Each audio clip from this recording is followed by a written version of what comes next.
DPC PPMI Mesuji soroti dugaan sekolah SMA 02 Simpang Pematang lakukan pungutan liar berkedok pendidikan.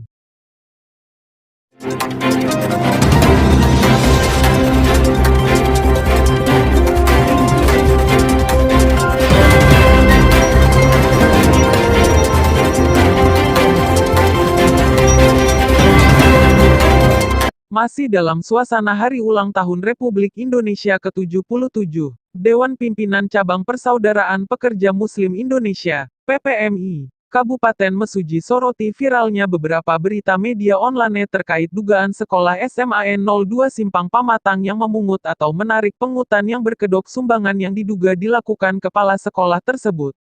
Sekretaris DPC PPMI Mesuji Rusdi ketika turut memperingati kemerdekaan RI ke-77. Ia sangat menyayangkan masih ada saja dugaan terkait pemungutan liar yang dilakukan pihak sekolah kepada wali murid, ucapnya, Minggu, tanggal 21 Agustus tahun 2022. Kalau memang itu sebuah bentuk sumbangan, kenapa sumbangan harus ditentukan jumlahnya? Seharusnya suatu sumbangan itu bersifat sukarela atau semampunya yang tidak harus memberatkan bahkan membebani wali murid. Emang ada juga wali murid tergolong orang mampu tapi ada juga wali murid tergolong orang miskin. Bila wali murid yang tergolong miskin, pastilah cari utangan ke sana kemari agar terpenuhi sumbangan tersebut meskipun dalam tekanan agar anaknya tak kena suatu permasalahan dari sekolah tersebut, jelas Rusdi. Ketika sumbangan itu diberlakukan untuk seluruh orang tua, itu jatuhnya jadi pungutan atau bisa dugaan ajang korupsi bila bentuk atau wujud suatu bangunan dari hasil uang sumbangan itu tak ada. Dalam menentukan pungutan pun, seharusnya pihak sekolah tersebut melihat kemampuan ekonomi orang tua siswa-siswinya, terangnya. Sehingga meskipun itu istilah yang digunakan adalah dana sumbangan pendidikan, namun jika dalam penarikan uang tersebut ditentukan jumlah dan jangka waktu pemungutannya, bersifat wajib, dan mengikat bagi peserta didik dan orang tua atau walinya, maka dana tersebut bukanlah sumbangan, melainkan pungutan liar berkedokkan pendidikan.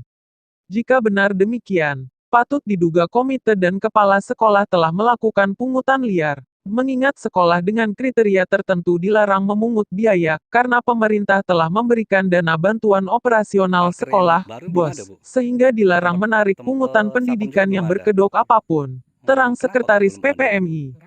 Ini sangatlah jelas Peraturan Menteri Pendidikan dan Kebudayaan Nomor 75 Tahun 2016 tentang Komite Sekolah. Peraturan Menteri Pendidikan dan Kebudayaan Nomor 1 Tahun 2021 tentang penerimaan peserta didik baru pada taman kanak-kanak, sekolah dasar, sekolah menengah pertama, sekolah menengah atas, dan sekolah menengah kejuruan.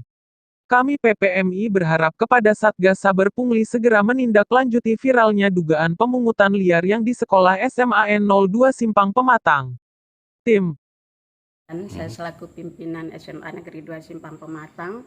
Jadi pungutan sumbangan ya, artinya sumbangan itu diambil secara bertahap dalam jangka waktu 3 tahun karena 1 tahun itu masa COVID kami tidak memungut. Gitu, artinya sumbangan. Itu bukan dalam satu kali pemungutan, Bu? Oh tidak sama sekali gitu. Jadi dari awal dimulai dari 200.000 tahun 2018 saya pertama di sini, kemudian 2019, 2020 itu COVID kami tidak memungut, kemudian yang akan dilaksanakan pembangunan yang 2022 2023 ini ya. Ya. Jumlahnya berapakah semuanya, Bu? 650. Untuk bangun apa itu, Bu? Rencananya akan untuk bangun apa? Itu dimulai dari pembangunan parkir, kemudian lapangan futsal, kemudian juga pagar yang sudah kita bangunkan itu ada pendopo. Jadi kalau pot satpam itu tidak pernah dimusyawarahkan, tidak ada gitu. Untuk musola sendiri bagaimana, Bu? Apa? Untuk musola? Untuk musola itu baru mulai sekarang. Jadi ada yang baru sudah mulai dibangunkan, bahkan itu dananya belum terkumpul. Parkir yang baru belum ada, Bu? Belum ada. Tempat satpam juga belum ada? Belum. Kenapa kok belum ada itu, Bu? Nggak tahu. Nggak tahu. Saya itu belum suwi di sini. Tapi pembangunan untuk masalah musola, parkir, tempat satpam belum ada, Bu ya? Belum. Dengan Ibu siapanya, Bu? Tarinem. Bu Tarinem, makasih, Bu.